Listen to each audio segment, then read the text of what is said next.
Hello dear friends, welcome once again at Lit E-City, your one-stop destination for preparation of exam related with English literature. Dear friends, we are going through the series of lectures on some important aspects related with linguistics, and in today's session we are going to we are going to know about the process of word formation, in which we will discuss some important and different processes of word formation like compounding, coinage, backformation, and blending, borrowing, acronym. It is going to be an interesting video, so keep with this video, watching this video till end. Okay friends, so what is the basic definition of word formation? Word formation is the process of constructing new words from on the basis of new words from on the basis of other words or morpheme.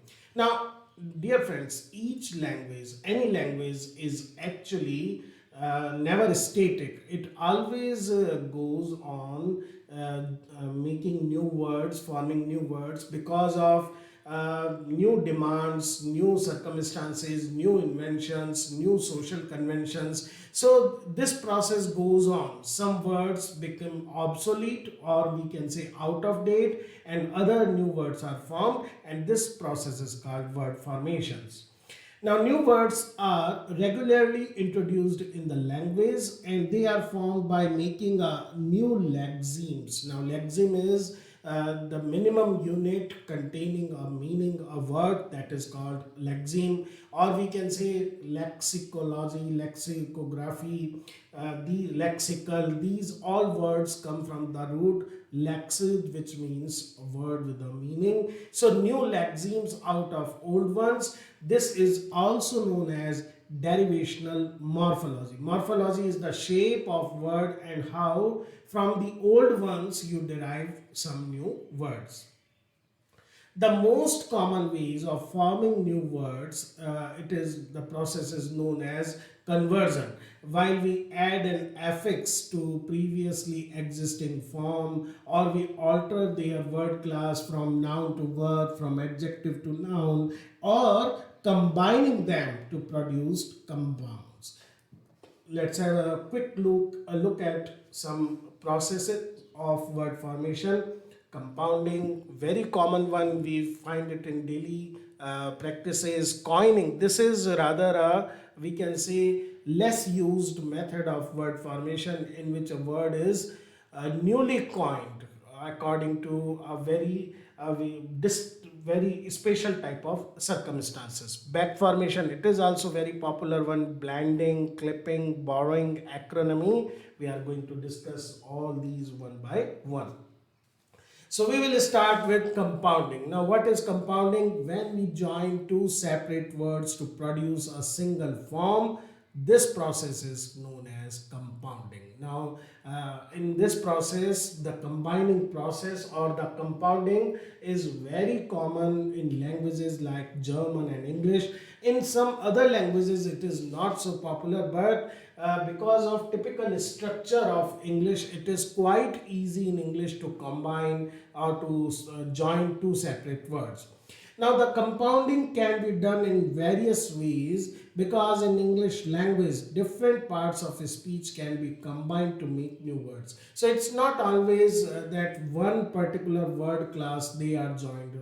Different word class can be joined with each other, and they create some important and new words. Interesting, you can see here combination of noun and noun, then noun and verb, then noun adjective, and noun adverb. Similarly, verb noun, verb verb, verb adjective, verb adverb. And you can look at example. For example, noun and noun. Book is also noun, worm is also noun. Bookworm, we have new word. Noun, verb is pick, and noun is pocket. So pickpocket, a new word. Adjective is green, noun is house, greenhouse. Is similarly after and life. And if we look at the reverse process, first there is noun verb, and then there is noun brain, and then there is verb wash. So brainwash, stir and fry, both verbs, stir fry. Blind and fold, blindfold, down and play, downplay. If we look at another type of combination, noun knee and adjective deep, knee deep. Verb fail, adjective safe, fail safe. Verb adjective light, adjective green, light green. And over adverb and ripe adjective, overripe. Then we have first we have basically noun passer and adverb by, passerby. Then we have draw back, drawback. Similarly into. So you can see that almost all type of classes intermingle with each other to create word. That is why compounding is very common. And at the same time, we have to remember that compounding in its structure can be of different type. A solid compounding is that one in which there is no gap or no hyphen between the compounded joined words. For example, bad time. Bad and time both are compounded, but there is no hyphen. Linking vowel or consonant, when we add a consonant or a vowel between two compounds, two words that are compounded. For example, hand and craft, and I is added, handicraft. Similarly, we can add preposition, and generally when we add preposition, we separate these words through hyphens. For example, mother in law. We can, apart from preposition or adverb, we can also use a pronoun or something else, then it is called phrase. For example, forget me not. And then we can compound a word and then derive from this word some other word. For example, teen and age and then teenager. So these are the different process involved, different methods of compounding.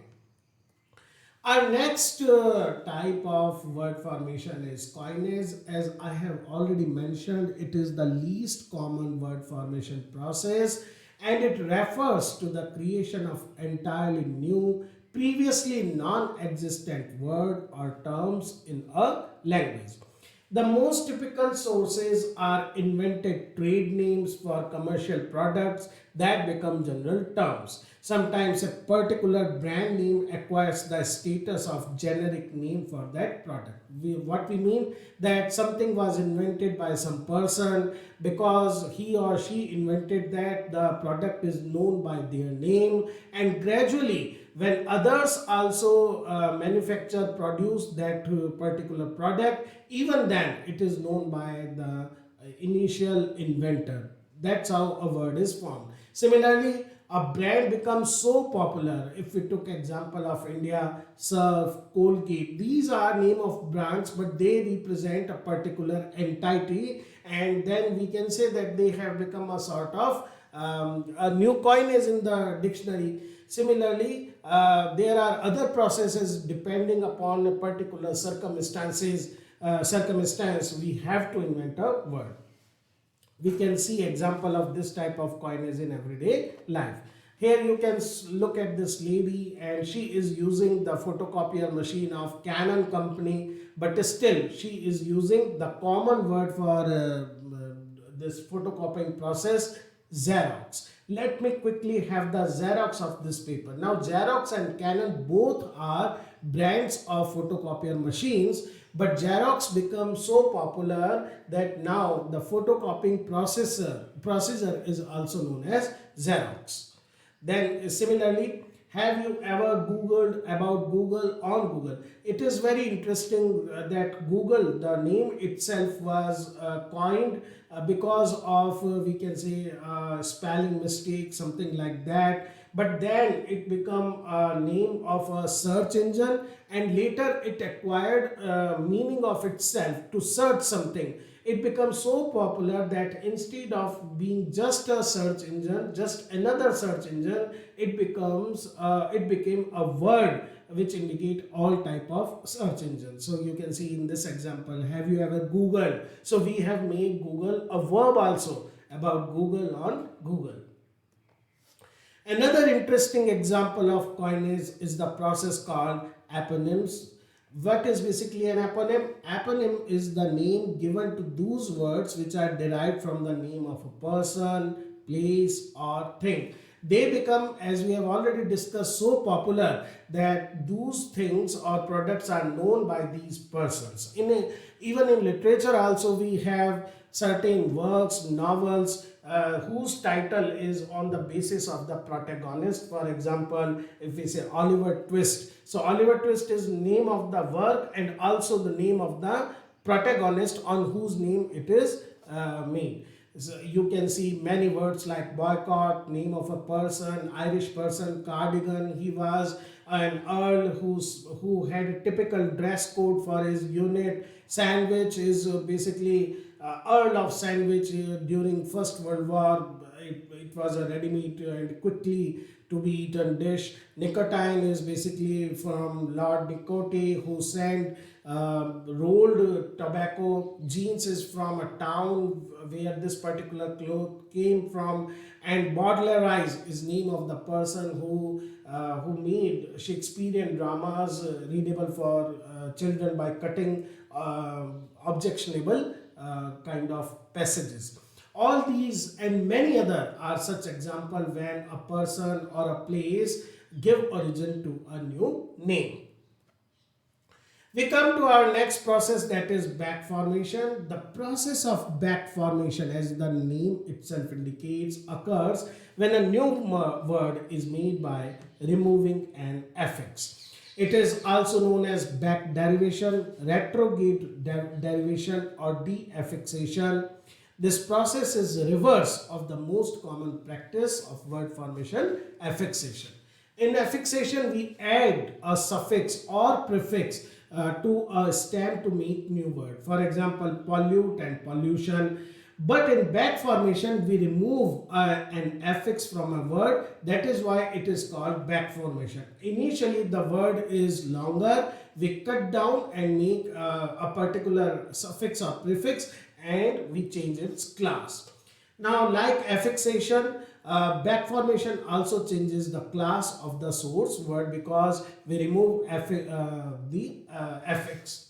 Here are some example. Editor is the original word, which is a noun, and from this we derive the verb edit. You can see the suffix is removed. Gloomy, gloom, donation, donate, burglar, burgle, and mixture, mix. All these words are nouns and all these verbs are verbs. So the class is changed, the word is made by removing a particular suffix. Now clipping, you may seem that clipping, and in the previous back formation process the clipping was also there, but how it is different. Clipping is the process in which a new word is formed by dropping one or more syllable from a polysyllabic word. It is not removing of a particular morpheme, of a particular suffix or prefix, but rather one or two syllable to make it a shorter. So when we make a new word by clipping, we actually retain the word class. There is no change. The word, if it is a noun, remains a noun because we are not removing the affix. We are just dropping particular syllables. Now, clipped form generally has same denotative meaning. It doesn't change meaning. It's only become from formal to informal, more colloquial, because the original word is long, complex, difficult to pronounce. We cut it short to make it easier in our daily practice.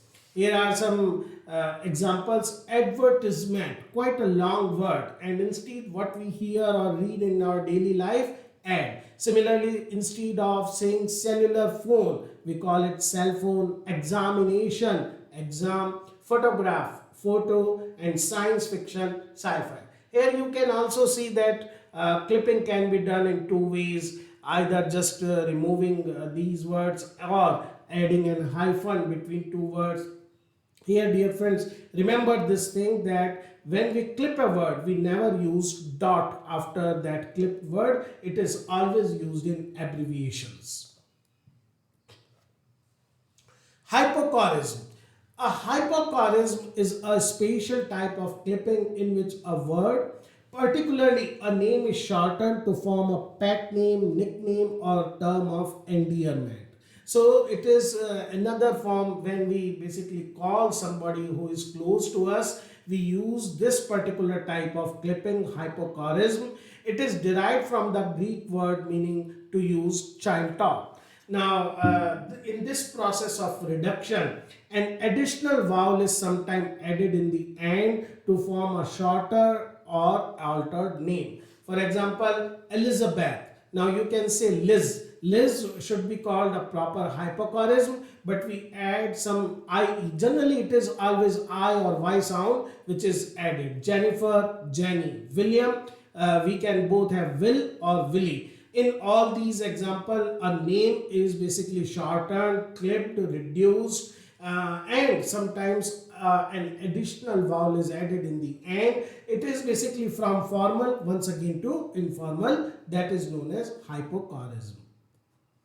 We come to very interesting process of word formation, blending. It is the process of forming new words by linking two or more words together. They are formed by deleting parts from one or both of the original words. This is the difference between blending and compounding. In compounding, both words are retained exactly, but in blending, we make a new word by deleting a part of one word or another word or both words. It is also known as telescoping, and the new formed words from this process are also known as portmanteau words. This term portmanteau is actually invented by Louis Carroll while he was in his famous book Through the Looking Glass about Alice, in which a particular creature say that we can make this word, because in French portmanteau means suitcase, so bringing two or three things together in one particular word.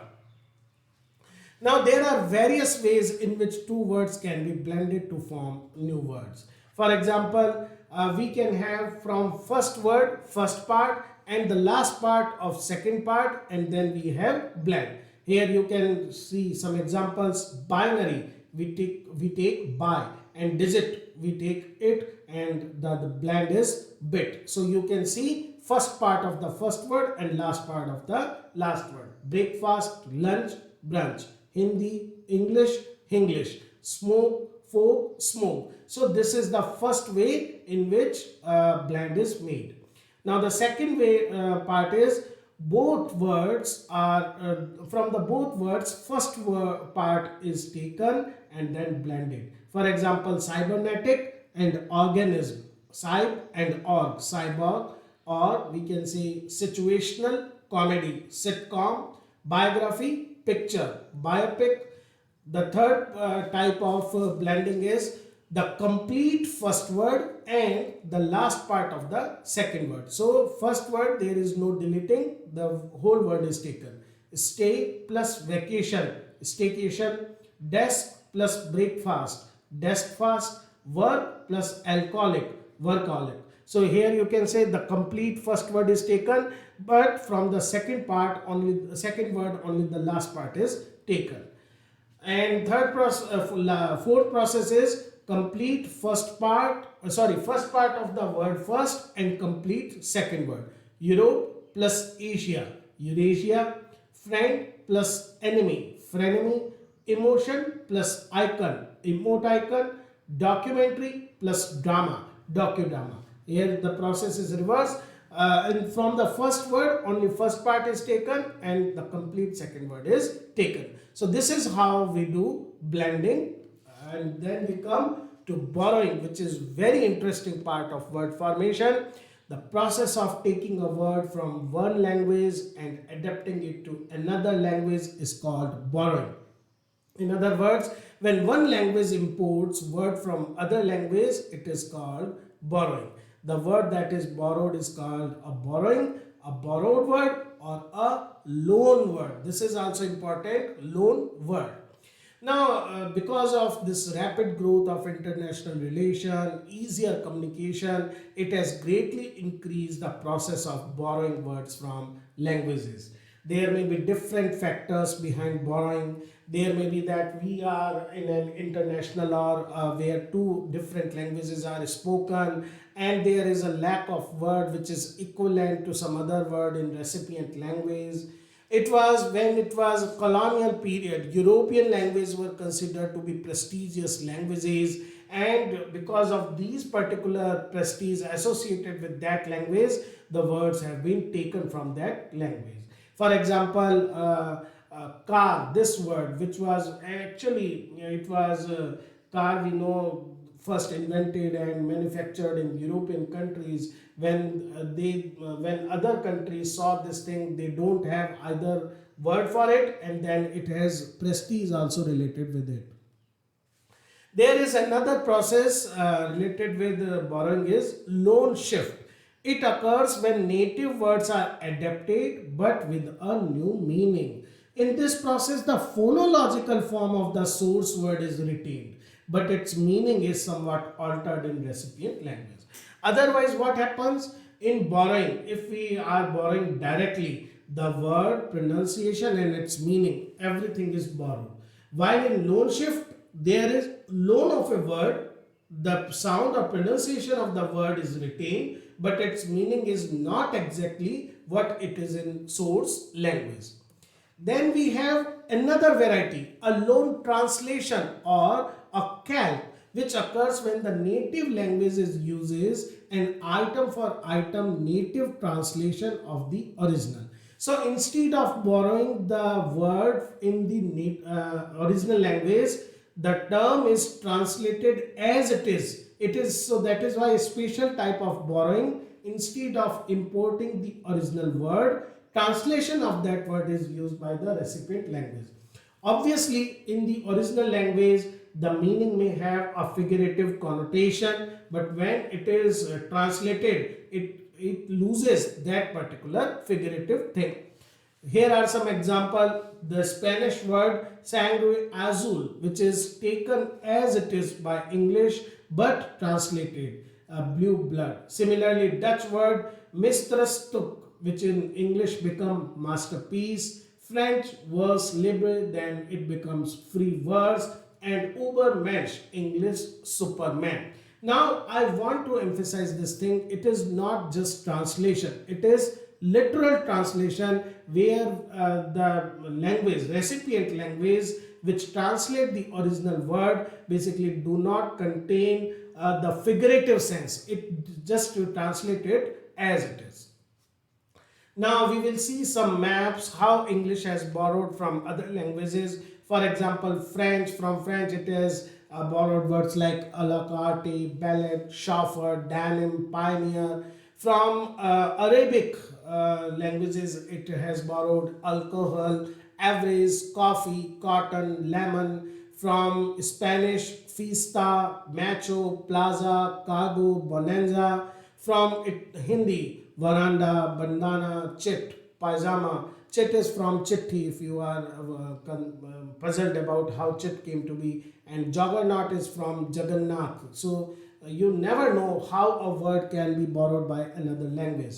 Similarly, there are some other examples from Dutch languages: dollar, hoist, dam. Many words related with shipping and fishing, they are taken from Dutch language.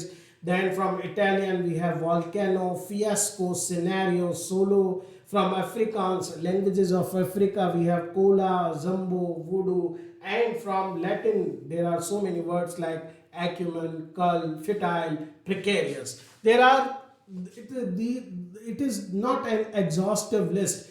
From any other language, different languages, many more languages, English has borrowed words. The basic reason is that because of colonization. England has colonized almost three-fourth of the world, and wherever they went, they borrowed certain terms of native languages into English language. If we talk about some other methods of word formation, one is conversion. I have already said you about this, that it is one of the most common process of word formation. The functional class of a word is changed without changing the form.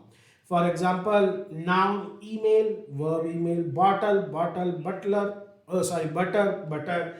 They were initially used just as email, but now they are also used as verbs. There is another time of conversion, just we add something derivational to the class and it becomes something else. Acronyms. In the process, new words are formed from the initial letters of a set of words. Most of times, acronyms are pronounced as a new single words rather than letters, which we do in abbreviation. For example, instead of saying PIN, we say PIN. Similarly, TESOL, teachers of English to speakers of other language. YOLO, you only live once, or SIM, subscriber identity module. These are some examples. There are so many acronyms in our daily lives, like radar or like NASA and other. Reduplication, a word from formation process in which all or part of word is repeated to form a new word. Words formed by this process are also called tautonyms. Tauto is to means to repeat. Reduplication can be done with the change of initial consonants. For example, walkie, talkie. So W and T consonants are changed. Rest of the word is retained. Hurly burly. Sometimes we can do this the process with the change of vowel. For example, chip, chat, see, saw, zig, zag, dilly, dally, and sometimes without making any change. For example, so, win-win situation, knock knock. So it is another process. Okay, friend, this was all in our word formation class, and I hope I was able to make you understand all the basic types of word formation. Keep watching, keep supporting to give your best in your exam. Thank you, friends.